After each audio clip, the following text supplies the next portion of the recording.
Golden State Media Concepts bring you Book Review Podcast, a haven for bookworms of all ages and the widest genres, from mystery to memoirs, romance to comedy, fantasy to sci-fi. If you love to read, this is a podcast for you. It's the Golden State Media Concepts Book Review Podcast.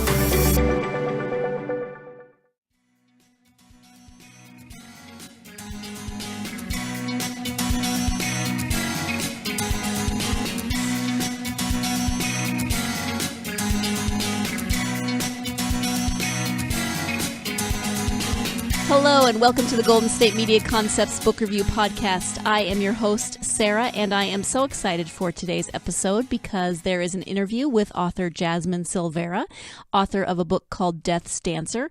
It was a lot of fun, and I'm so excited to share the interview with you because she is really interesting and really engaging and a lot of fun. She was a lot of fun to interview, so I hope she's a lot of fun for you to listen to as well. I'm sure she will be.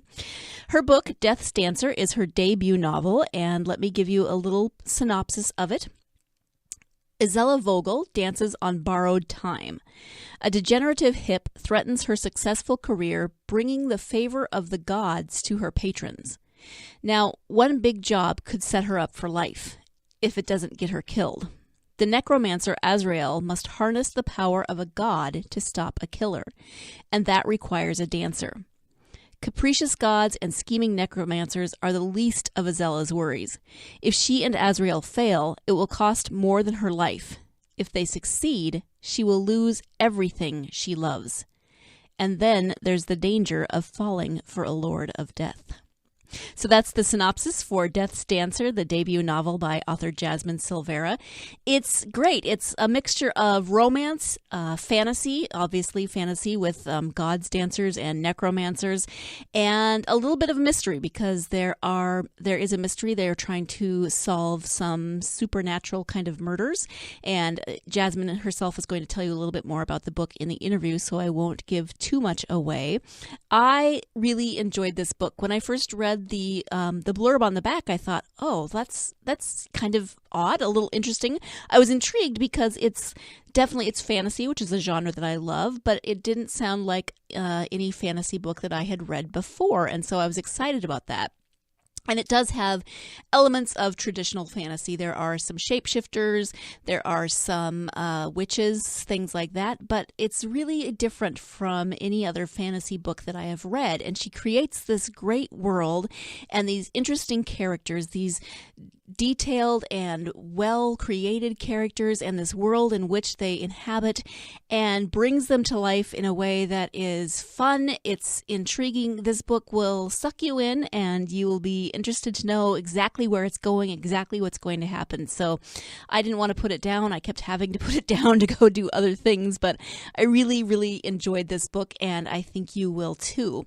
So that is my very quick spiel about Death's Dancer by Jasmine Silvera. Rather than me talking about it, I would love to let you listen to Jasmine talk about it herself and give you her insights and what she goes through in her writing process and how she created some of these characters and the story. So without further ado, here is my interview with Jasmine Silvera via Skype from her home in Seattle. Hello, Jasmine. Thank you so much for joining me. How are you?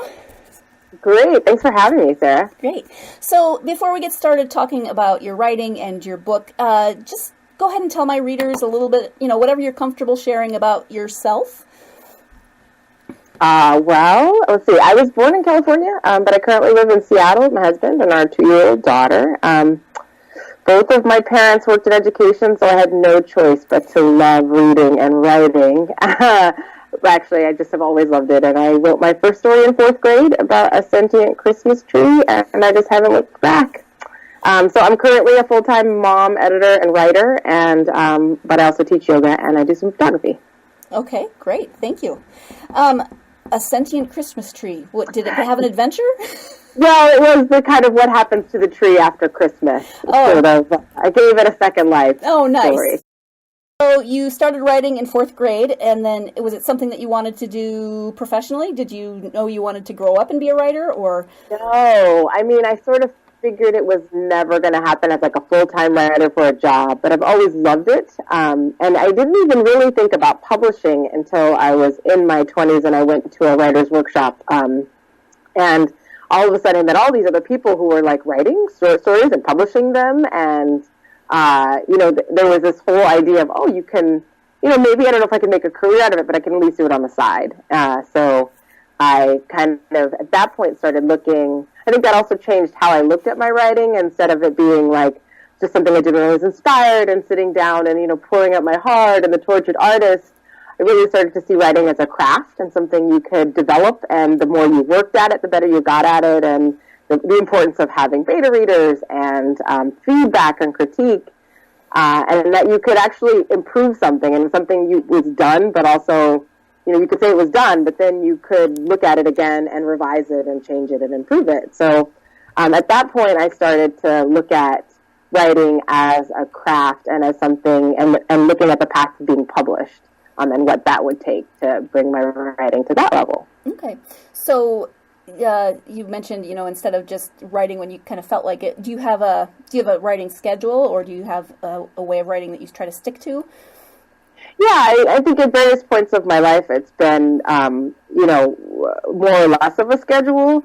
It's hard, well, I have a 2-year-old, so for the last 2 years, it's been kind of catch as catch can. As she gets older, I'm able to sort of really have days of the week and times of the day that I sit down and write.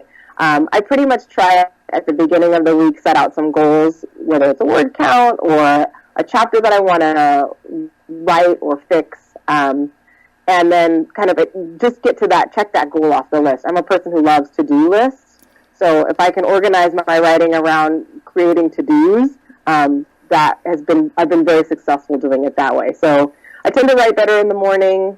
I'll get up a little early and do some of my just kind of drafting writing, and then I edit better in the afternoon and the evening, which is great because after bedtime I have a little bit of time to sit and rework some of the things I worked on earlier in the day, or look at the story overall and do some structural things. So kind of knowing what I have time for, and then not being too hard on myself if I miss a day because we just moved. So there are some days where I just don't even have the brain space to write. I just try to make it up and a couple of days later. And it helps having a really supportive partner who understands how important it is to get the writing time in, because if I don't get it in, he knows. He's like, you need to go away for a couple of hours, and kind of sets me off in the room to go do my thing. So that's been great. Yeah, that's really helpful. Talk a little bit about Death's Dancer. Yeah, so Death's Dancer is kind of a culmination of a couple of different ideas I've had rolling around in my head for a while. I have a background, I'm not a dancer, but I do love to salsa, which is a kind of dance, also with chips. I love that too. But I teach yoga, so I've always really wanted to incorporate body movement into a story, and I knew I didn't want to specifically have yoga. I love ballet, but I didn't really want to have a more like a traditional ballet kind of story. And there's a sequence of postures in a yoga practice. Anybody who's been to a couple of vinyasa classes will recognize the warrior 2, warrior 3, warrior 1. And together, that sequence is referred to sometimes as the dancing warrior. So I just thought that's such an evocative image. And it's really beautiful to practice. It feels really great. And I thought, so I started doing some research about dance and culture and communication and religion. And it just is a lot of similarities in cultures and religions and the way that movement and music is kind of used to either express your belief and your religion, communicate, storytell. And so then it was just a short hop to a speculation of, well, what if you could literally communicate with gods through dance? And what if there was a pattern of dancing that became a language? So that was that piece of it. And then the other piece was we did live in Prague for about 2 years. And Prague is this incredible city in Europe. It's really relatively untouched by a lot of the damage during World War II. It's got this very rich history of conflict and changing of hands and a lot of political uprising and unrest and changeover. And it's just a really evocative city to be in. It also has this really great background of being a place of magic where alchemists came way, way back during the time of Rudolf, when Prague was the capital city of Bohemia and the kind of the center of the Bohemian Empire. All of these alchemists came, and alchemy is about transforming one thing into another thing, and there's a lot of just this rich history of magic and kind of woo, in the city. So, to put it technically, woo. That's right. So all of those things kind of came together at once, and I'm in the city, and I'm thinking about movement, and I, thinking about necromancing, which is this idea that you can communicate with the dead.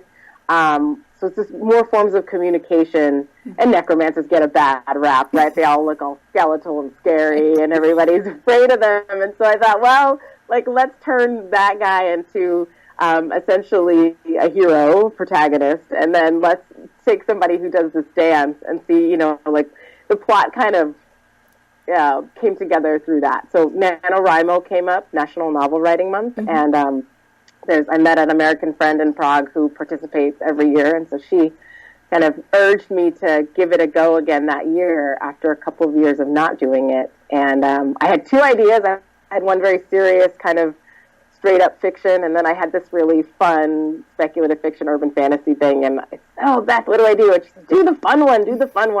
It's only a month. If you hate what comes out of it, you never have to touch it again. So Death Dancer came out of that. And I blazed through about 90,000 words in a month. I wasn't working, so that helped.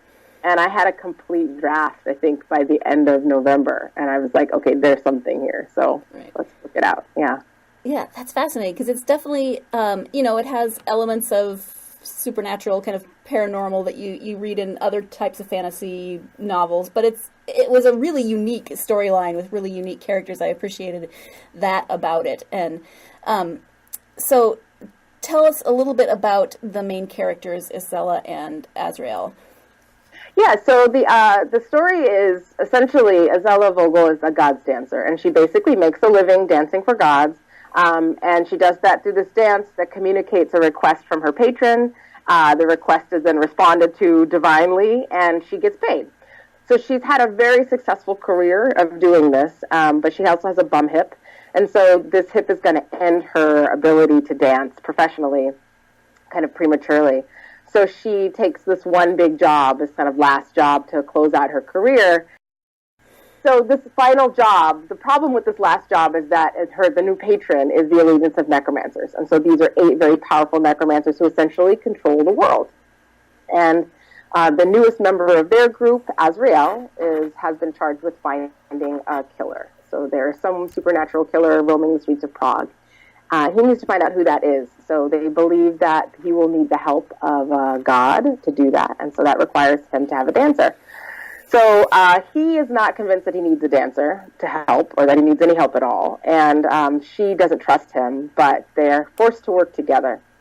And so this is the kind of where we kick off is she's taken the job and they're tracking this killer through the streets of Prague, and it kind of reveals to her some secrets about her own family that she didn't know, the world that she doesn't know that she really lives in, and then it brings them together romantically also. It does, but they're not, they kind of get thrown together in, sort of that way that often happens in romances, the very different worlds brought together by an outside force, but they don't immediately, have this, ooh, it's not one of those romances of, hey, let's just fall into bed together.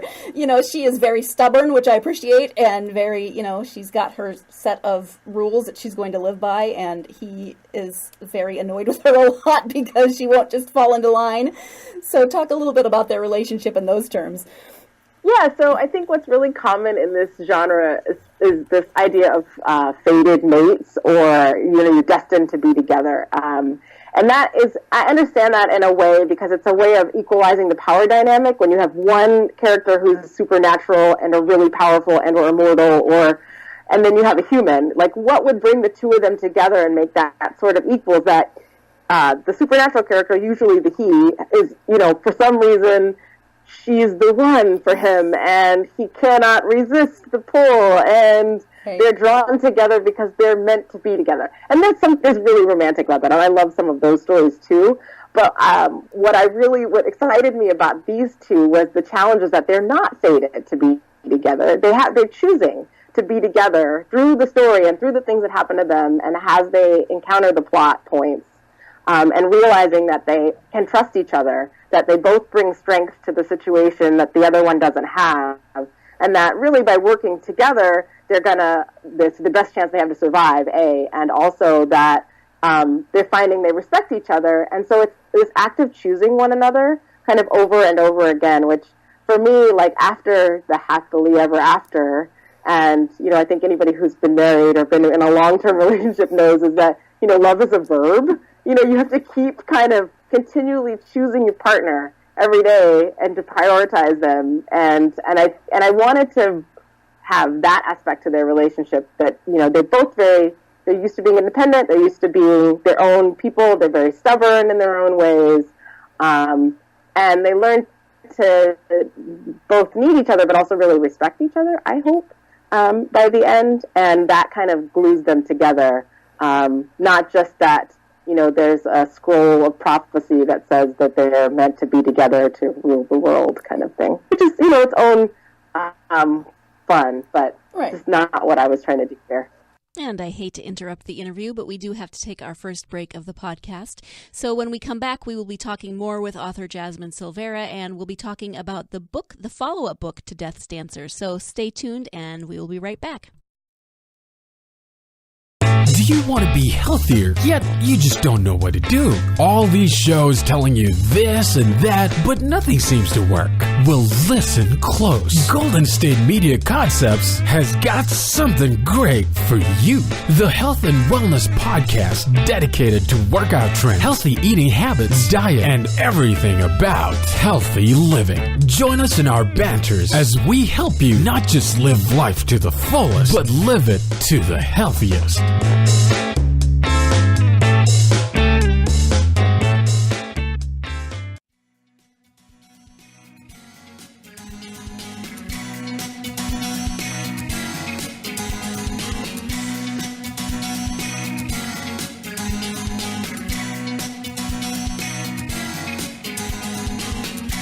Welcome back to the Golden State Media Concepts Book Review Podcast. We are talking with author Jasmine Silvera, author of Death's Dancer. So let's get back to the interview.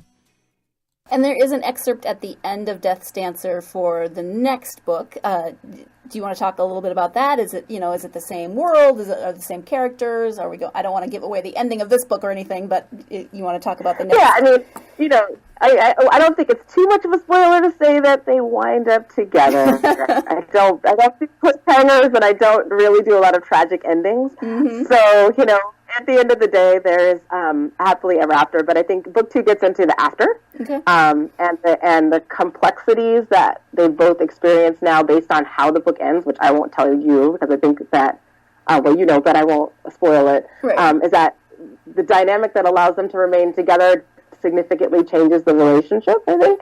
And in one way it puts them on more equal ground, but in another way creates some challenges. Mm-hmm. So I think, book 2 really gets into that relationship, also exploring kind of what happens to, Isela's family is involved in this book. Part of the backstory is that they are Americans who moved to Prague during a period of as refugees, basically.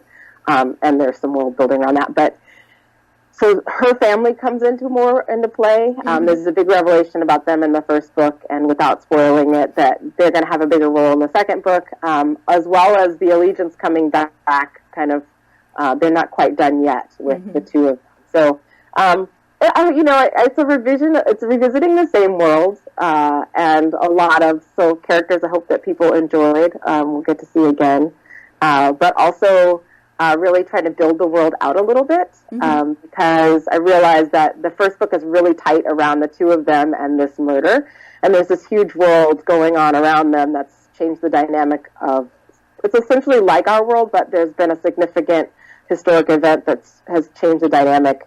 The supernatural is existing with the humanity, And so book 2 will kind of get into the rest of the world around them a little bit more, I think. Okay. Do you have a publication date on book 2? I have a late fall release date, and I don't have a number yet. Okay, so. late fall. Well, that late at least fall this year. Okay, cool. And then, what are you working on now? Anything new, or are you just chasing the 2-year-old mostly? I'm packing. Yes. I'm unpacking boxes. So we just moved. So yeah, I am literally unpacking boxes. But I'm still working. I'm actually have started the first draft of I think a little bit more closer to our world fantasy, kind of more in the vein of the urban fantasy that I grew up with, like Charles DeLent and Emma Bull, where it's more of, very close to our world with just very kind of interesting supernatural happenings. And that's about it centers around a series.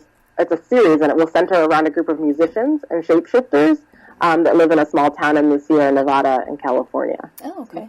Yeah. Interesting. Thank you.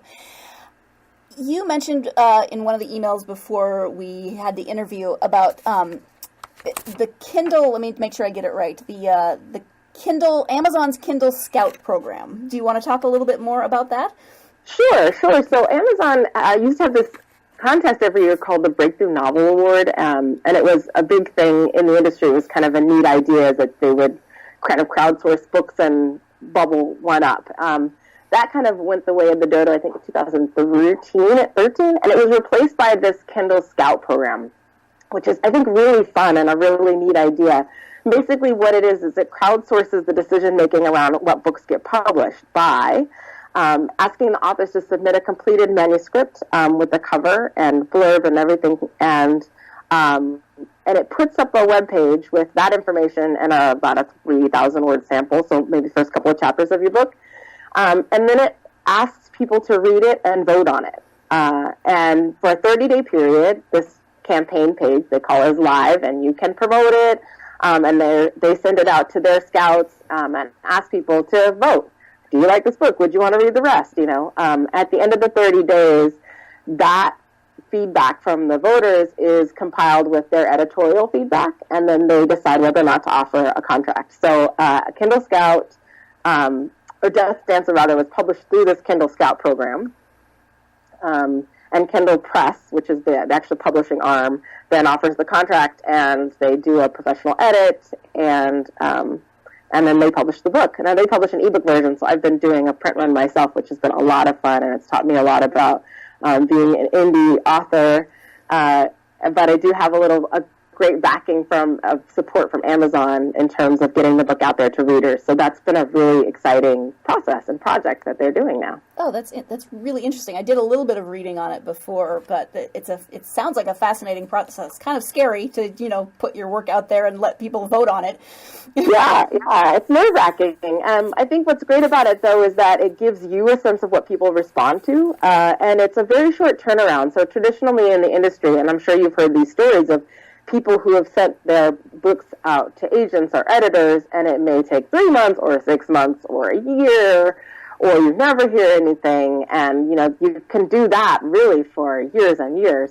And I think of these the more famous authors, Stephen King and J.K. Rowling, who talk about having rejection notices in the 40s and 50s and 60s before publishing anything, and for me that equates to years of time. Mm-hmm. So what I like about this program is that it's 45 days. You get your manuscript, you ship top to top shape, you get a professionally designed cover, you do the blurb. So again, you have control over your cover, which I loved because it was very important to me to have a cover that represented who I thought the characters were for the book. Mm-hmm. And I definitely didn't design it myself. I go to a professional who takes my ideas and then does something even more incredible than I could think of with them. And then in 45 days, So you have a 30-day campaign, and they have 15 days after, and they tell you, yes, we want it, or no, we don't. And it kind of frees you up to work on other things or move on to something else, or if you want to self-publish it, you can self-publish it, or if you want to go the traditional route and trying to find an agent or editor, you can do that. But this program is great because it shortens that timeline quite a bit, and so it really gives you more direct feedback right away. Great. That's like I said, it's really fascinating. I hadn't heard of it before, so thank you for sharing that. Let's talk about who you like as authors. Who do you like to read when you're not writing? I guess I read everything. I'm a little bit of that person who's always standing in line with like a piece of paper, whatever. If I'm anywhere where I have to wait for more than 5 minutes, I need to have something to read. So me too. I love having the phone, the Kindle app on my phone, yes. or iBooks that I can just like, ooh. Yes. So actually, right now. So I grew up reading fantasy and the old school urban fantasy. So, Charles DeLint, Emma Bull. I read a ton of Robin McKinley. I loved like the sword and sorcery. I think now would be like YA fantasy, but that was totally my game when I was a kid. And then I got into more the social science fiction of Octavia Butler and Ursula Le Guin. And I used to sneak my grandma's Harlequins. Oh my gosh, she's going to kill me when I tell people that. So I've always been like squeezing a little romance in there on the side. But I never really enjoyed historical romance until I read this woman, Courtney Milan, who just has a really, really smart sensibility and also kind of an awareness of historical romance. So that's kind of where it came from. Now I read a lot of epic stuff. I feel like I'm catching up on all of the big epic fantasies that I skipped. So like Joe Abercrombie and Scott Lynch's Gentleman Bastards, which has been really, really great. If you like The Usual Suspects or Ocean's 11 in like fantasy setting, that's fantastic. I'm also reading a lot of graphic novels. The Monstrous series book by Marjorie Liu and Sana Takata is the illustrator. I mean, the art is gorgeous. It's very Art Deco. It's set in Asia, in a kind of like a steampunky Asia, and it's just beautiful to look at. And the storytelling is really like in media res, just puts you right in the middle of it, and lets you discover the world sort of as the plot is unfolding. So I love that. It's, kind of a non-Western set fantasy. Really, really evocative. Yeah. What kind of books do you like to read with your daughter? Oh, my gosh. So I love graphic novels, so I tend to pick a lot of her books that have the illustrators that I like. So there's a woman, Marla Frazee. I'm probably pronouncing her name wrong. She wrote a book. She illustrated a book called All the World, which was, I believe, a Caldecott or maybe selected book.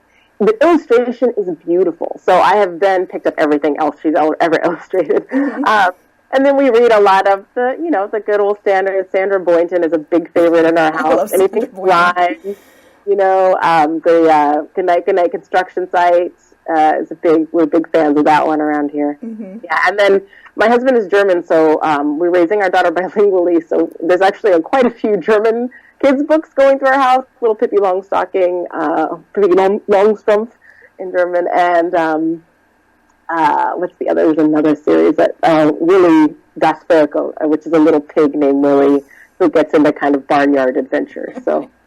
Yeah. Awesome. That just kind of actually came to me out of nowhere. I was like, what do you read with a 2.5-year-old when you're an author?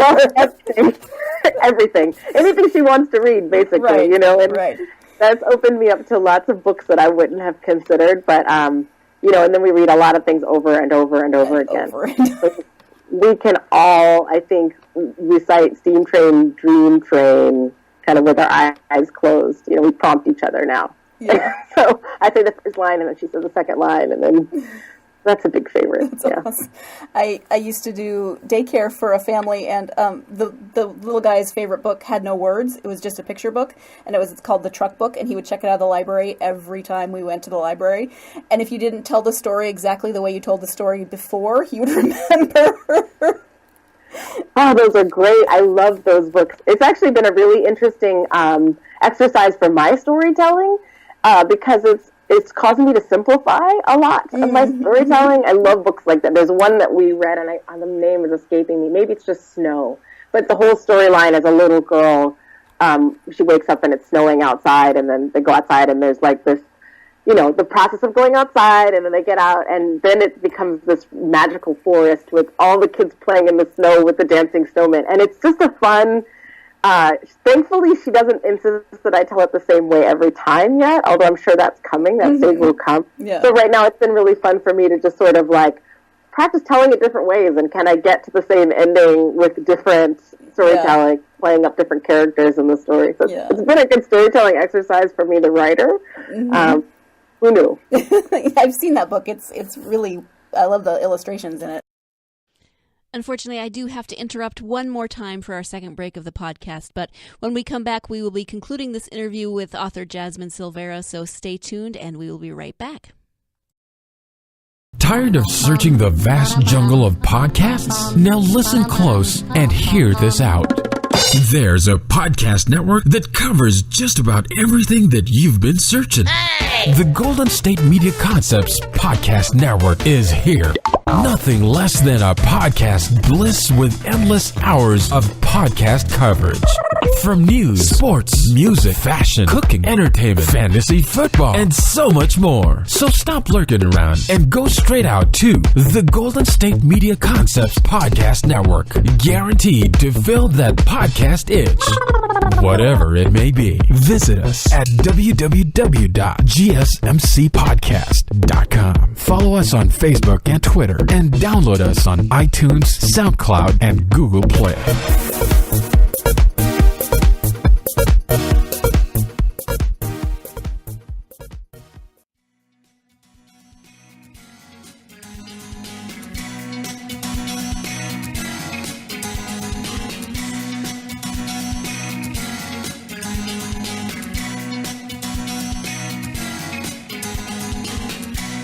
Welcome back to the Golden State Media Concepts Book Review Podcast.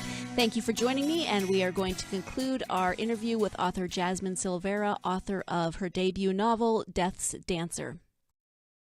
Is there anything else that you would like for people to know about you, about your books, anything along those lines? Anything we haven't covered? Oh, gosh. God, I'm surprised I haven't talked to myself. I haven't talked to you out of 3 hours later. So keep going. Yeah. Well, I know. Like, what else can I tell you? I am really, when I tell stories, I guess I like to break through the idea of what a genre story is that you pick up. And I know we all like some predictability in our reading. You know, there are moments where we like to know that, this is why people read genre, right? You read a mystery novel because you know there'll be a crime, and you know it'll be solved at the end, and it'll all work out. You read a romance because you know that it winds up happy, and, people ride off into the sunset in whatever shape that takes. And also, to dig into romance a little bit, those happy endings are changing as our ideas of what happy ending expand to include more people. And to include different lifestyles, and to include the different ways that, the myriad ways that people will find happiness together. And so that's been really exciting for me as a writer that likes to play in the romance genres, to read more romance and kind of see the difference between, of how, I think the kind of bodice ripper stereotype, and what all of that entails. To sort of these really more modern interpretations of, love, of romance, of happily ever after, of who gets a happy ever after. It's been really delightful to see more diverse settings and characters, and groups of people that are not traditionally featured in stories that have happily ever afters. So, I love that predictability, to kind of backtrack a little. But I think I also like to work in the places where the lines cross a little bit, and it's fun to have a mystery that also involves some elements of romance, and I love, the fantasy, and to pull that in. So, I think the joy of being a writer in this day and age, especially now where, just Amazon, the genre walls are breaking down, so you can read mystery and fantasy and a little romance and have it all thrown into the same book. And it makes it easier to find books like that when you have, sites like Amazon, Barnes & Noble, where you can search, and they will help populate your feed with books that are like what you read, but also maybe a little bit different or one-off, or kind of take you in a different direction. kind of lost my train of thought. That's okay. No, you were talking about, I get you. You're talking about genres and the crossing of genres.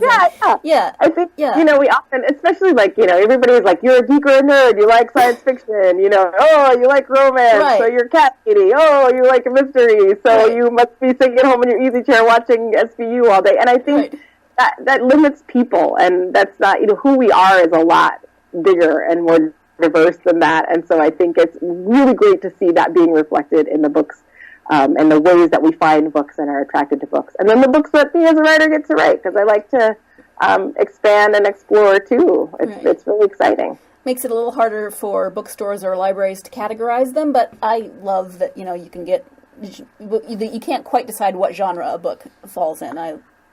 Yeah, I see the practical, I worked in the student library in college, and I see the practical difficulties of where do you put a book, and how that's kind of useful to help people find the book that they want to read. And there is something about knowing you can walk in and say, okay, I want this book, and it's going to be on this shelf. But I think in a lot of ways that also limited the books, especially that were published, and the way that the industry chose books to be published, because it had to fit, in the specific boundaries of what this genre was. And that extends to also who's writing it and who the story is about, so I think the genre borders can be beneficial in some way or helpful, but they also can be very limiting.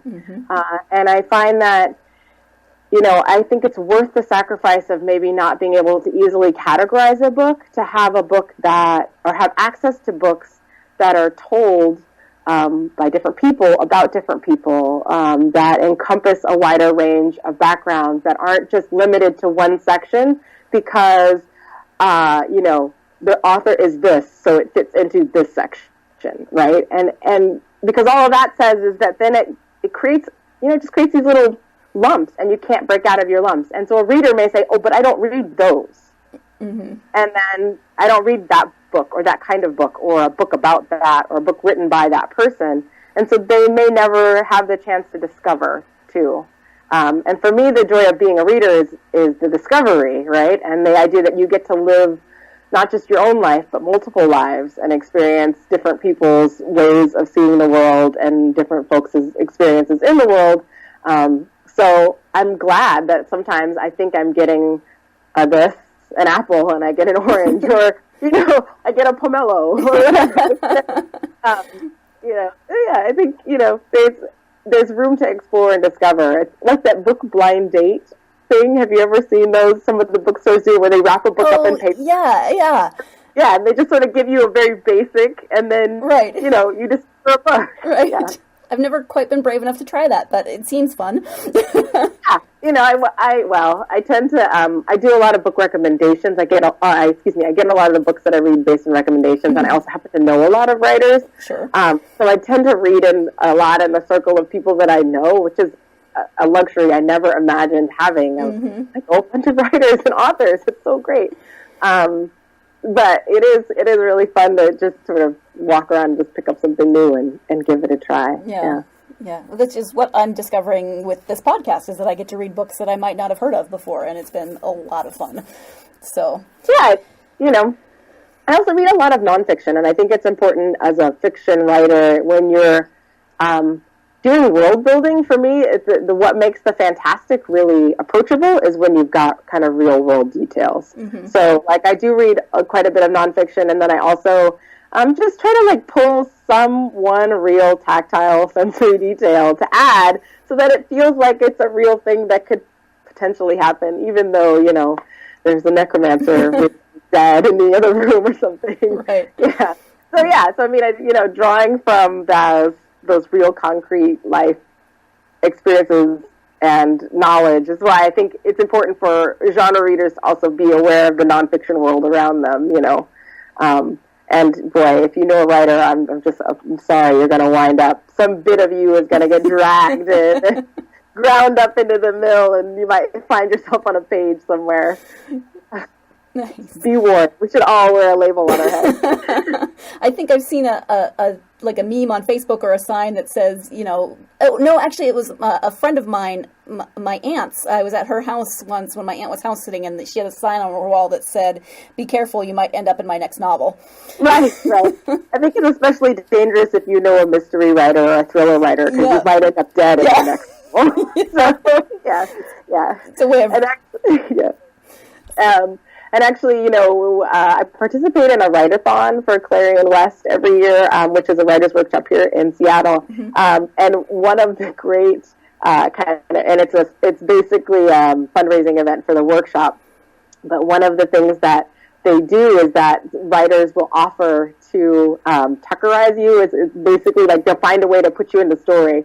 And one of Ian McDonald's, who's a really great writer, he's been participating in this. He does ones where he'll write you into his world and then kill you. And so for an X amount of dollar, you can have yourself or someone you know written into the story and summarily off. So, it's fun. That's it great. Happens. Yeah. Although I have to say, I can safely say that my family is entirely human and I've never dated a necromancer. So neither one of those two have actually fed into my writing. I was really hoping you dated a necromancer. No. I think I would remember that one. I don't know. Dated the strange one. They have the ability. He could probably put a spell on you of some kind, and maybe you just don't remember it. Who knows? It would have been an adventure one way or the other. That's right. All right, so changing tactics a little bit. You're on social media. Do you want to tell people where they can find you? Yeah, so I am I'm kind of a social media addict. It's my favorite way to procrastinate. So I'm on Twitter and Facebook and also Instagram, because I do love... Instagram is the most approachable one for me, because I can snap a picture real quick and send it everywhere. So you'll mostly find me on Instagram and Facebook. And then I have a newsletter. So if folks are interested in finding out new release information, or I have a short story set in the same world as Death's Dancer coming out this summer as part of an anthology of Kindle Press authors. So there are going to be some great short stories set in the worlds of our novels that were Kindle Press books. And that is a free anthology, so it's a great way to sample some new writing. Okay. So yeah, to find out about that, the best way to do is either follow me on Facebook or sign up for the newsletter. I don't send out things every week. I'm kind of like when there's something interesting happening, that's when you'll get a newsletter. So don't worry, I won't fill up your email inboxes. I know we're all dealing with an overabundance of email. So yeah, try not to contribute. Thank you for that. I was just going to make the random comment of, I love your tagline on Twitter. Do you? Oh gosh, wait a minute. Do you remember what it is? I'm blanking. I write about things that go bump in the night, including headboards. Yeah. Thank you. I laughed probably more than I should have at that. But... thanks, I'm glad you like that. Yeah, I like to say what I write is uber sexy urban fantasy. I mean, who doesn't love a little heat? Thank you for not using euphemisms. Oh gosh. No. There was no mention of a throbbing member anywhere. I appreciate that. Thank you. Yeah. Yes, readers, you'll be delighted to know there's no members throbbing or, valleys of any kind mentioning. No, I mean, for me, the scenes of coming together are really about character and relationship building. It's very easy to get into, insert tab A into slot B, and then finding all the flowery language around that to make it sound a little less clinical. Right. But I think, I try to get away with the minimum that I need to tell you to give you, the very intelligent reader who is enjoying the novel, the ability to utilize your own words and images to complete the scene. Okay. Well, on that note. Now that we've gone there, right. I think we're kind of... Where else can we go? Thank you so much, really, for joining me. I had so much fun, and I'm looking forward to the short story and the new novel in the fall. Looking forward to both of those. So yeah. Short story is I'll forget the name of it already, and the novel is going to be Dancer's Flame. Flame. Okay, great. Well, thank you so much for joining me. I really appreciate it. All right, my pleasure. Thanks again for having me, Sarah. You're welcome. Once again, I'd like to thank my guest, Jasmine Silvera, author of Death's Dancer. I had such fun with this interview. Jasmine, you are a great guest. I really appreciate you taking the time to come on the podcast. And for those of you who are listening, I really recommend checking out her book and then the new short story coming out this summer and then Death's Flame that's coming out this fall. So sign up for her newsletter, follow her on social media. I know she would love to hear from you or have you interested in her books. That is all the time that we have for today. Thank you for joining me as we spoke with author Jasmine Silvera. I hope you'll join me again next week. I have another author interview. I'm so excited. I'll be interviewing author Kristen Rockaway about another debut novel, her novel, Wild Woman's Guide to Traveling the World. So I'm excited to speak with Kristen about that. In the meantime, you can find all of our podcasts at www.gsmcpodcast.com. You can follow us on Facebook, Twitter, Instagram, and Tumblr. I'd love to hear from you. You can download our podcasts on iTunes, SoundCloud, Stitcher, and any of the apps that you use for your mobile devices. So as always, thank you for joining me. Please join me again next week when we interview Kristen Rockaway. In the meantime, go get yourself lost in a good book. You've been listening to the Golden State Media Concepts Book Review Podcast, part of the Golden State Media Concepts Podcast Network. You can find this show and others like it at www.gsmcpodcast.com. Download our podcast on iTunes, Stitcher, SoundCloud, and Google Play. Just type in GSMC to find all the shows from the Golden State Media Concepts Podcast Network, from movies to music, from sports to entertainment, and even weird news. You can also follow us on Twitter and on Facebook. Thank you, and we hope you have enjoyed today's program.